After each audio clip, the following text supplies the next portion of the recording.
ابو عاصم نے بیان کیا ان سے ابن جریج نے اور ان سے عبدالحمید بن جبیر نے اور ان سے محمد بن عباد نے کہ میں نے جابر رضی اللہ عنہ سے پوچھا کیا نبی صلی اللہ علیہ وسلم نے جمعے کے دن روزہ رکھنے سے منع فرمایا ہے؟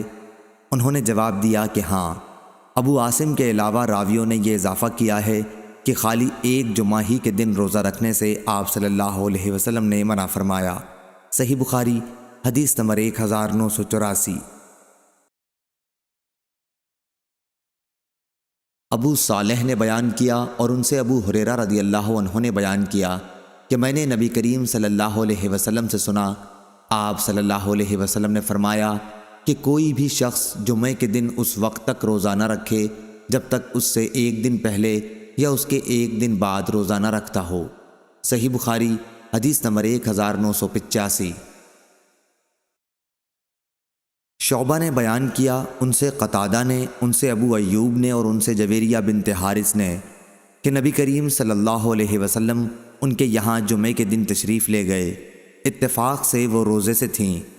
حضرت صلی اللہ علیہ وسلم نے اس پر دریافت فرمایا کیا کل کے دن بھی تو نے روزہ رکھا تھا؟ انہوں نے جواب دیا کہ نہیں۔ پھر آپ صلی اللہ علیہ وسلم نے دریافت فرمایا کیا آئندہ کل روزہ رکھنے کا ارادہ ہے؟ جواب دیا کہ نہیں۔ آپ صلی اللہ علیہ وسلم نے فرمایا کہ پھر روزہ توڑ دو۔ حماد بن جعد نے بیان کیا کہ انہوں نے قتادہ سے سنا، ان سے ابو ایوب نے بیان کیا اور ان سے جویریہ نے بیان کیا کہ حضرت صلی اللہ علیہ وسلم نے حکم دیا اور انہوں نے روزہ توڑ دیا۔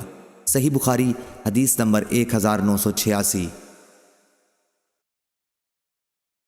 یحییٰ نے بیان کیا ان سے سفیان نے، ان سے منصور نے، ان سے ابراہیم نے، ان سے علقمہ نے، انہوں نے عائشہ رضی اللہ عنہا سے پوچھا کیا رسول اللہ صلی اللہ علیہ وسلم نے روزہ وغیرہ عبادات کے لیے کچھ دن خاص طور پر مقرر کر رکھے تھے؟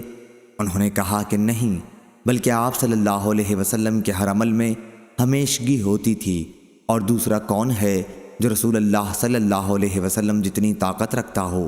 صحیح بخاری حدیث نمبر 1987۔